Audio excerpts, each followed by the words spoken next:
Bonsoir à tous et bienvenue dans cette édition d'information. Alors que le 4e recensement général de la population et de l'habitation se poursuit, des experts internationaux sont à pied d'œuvre pour en suivre le déroulement. Ces experts participent à une mission d'observation placée sous l'égide du Fonds des Nations Unies pour la population.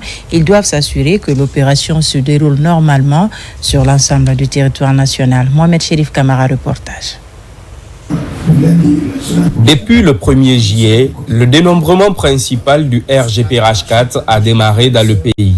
Des experts internationaux issus de la coopération Sud-Sud sont donc en mission en Guinée dans le cadre du 4e recensement général de la population et de l'habitation. Cette initiative, placée sous l'égide de l'UNFPA, vise à assurer une observation rigoureuse du processus sur toute l'étendue du territoire national.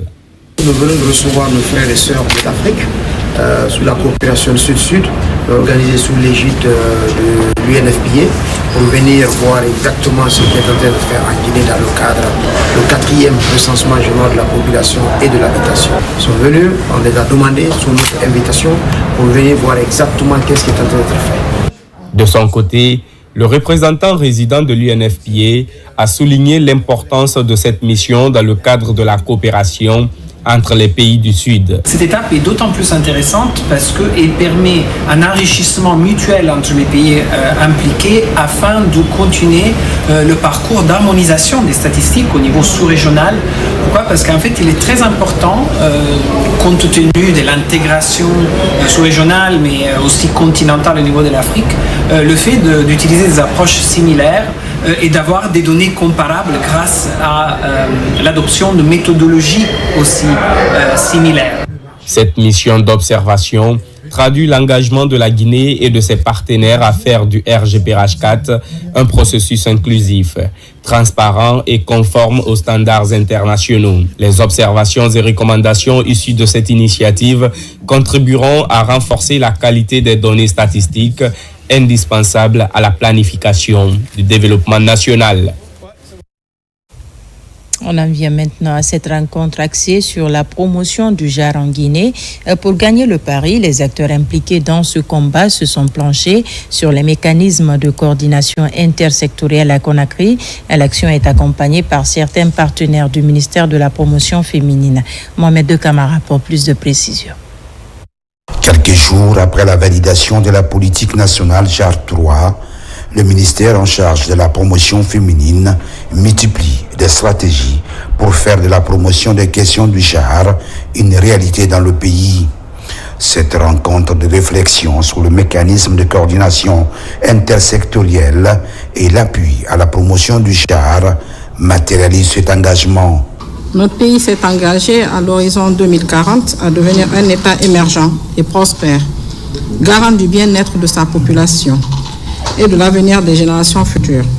Pour atteindre cet objectif, il est impératif de réduire toutes les formes d'inégalité entre les femmes et les hommes, les filles et les garçons.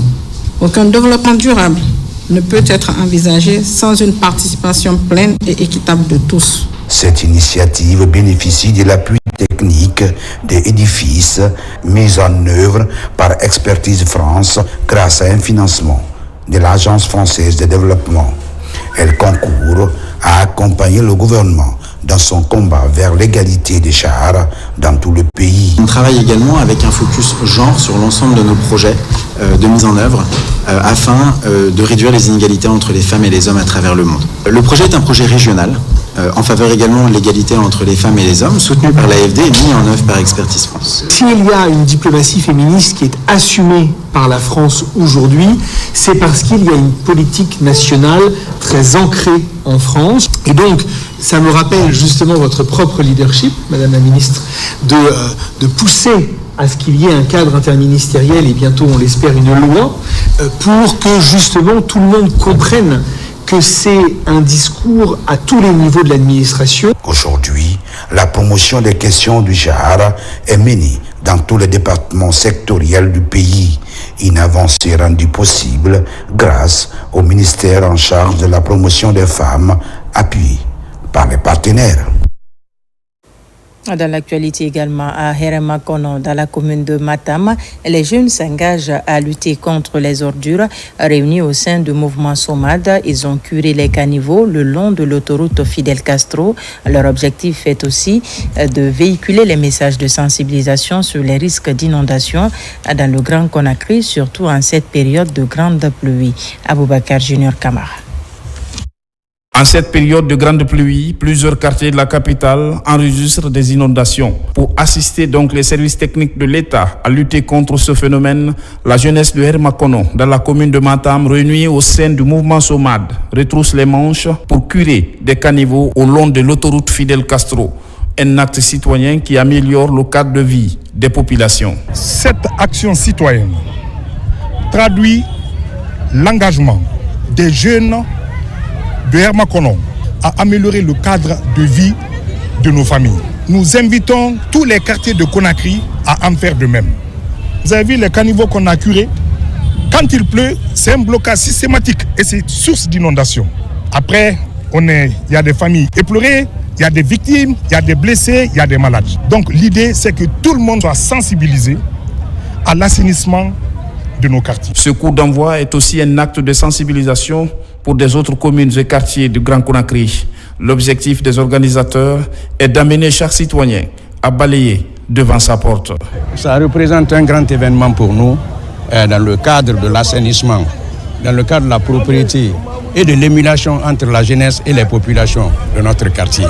Ça améliore assez de conditions dans nos quartiers parce que d'abord il y a la propriété, il y a la santé qui émane des populations et de la jeunesse. Pas une première pour la jeunesse de Hermakono d'organiser les opérations d'assainissement.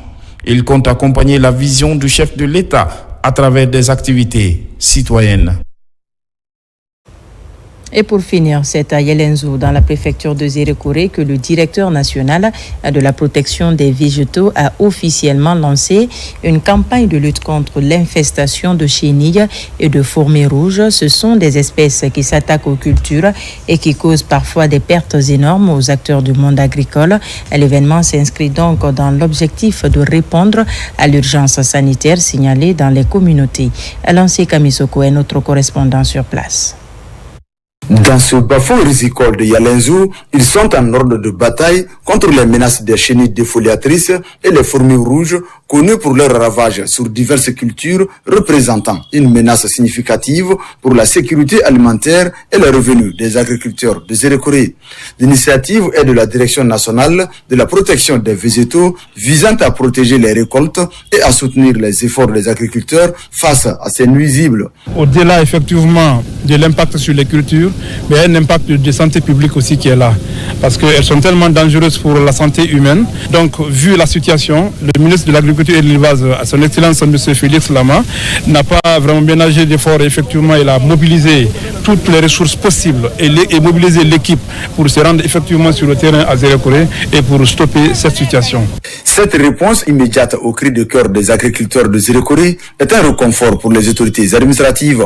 Il y a une situation, une calamité naturelle qui avait été signalée à monsieur le chef de département il y a de cela 48 heures. Nous voilà aujourd'hui, toutes les dispositions ont été prises pour venir stopper systématiquement ces fourmis et ces chenilles ravageuses. Partie de 2 localités, la menace des chenilles défoliatrices concerne aujourd'hui presque toute la région forestière, les préfectures de Sigiri, Kankan et Kirouané en Haute-Guinée. Voilà qui met fin à ce journal. Merci de nous avoir reçus chez vous. L'actualité se poursuit sur notre site le www.rtgguinée.info. On se retrouve même pour d'autres informations de la Guinée, notre paradis, terre de richesse et d'innovation. Bonsoir.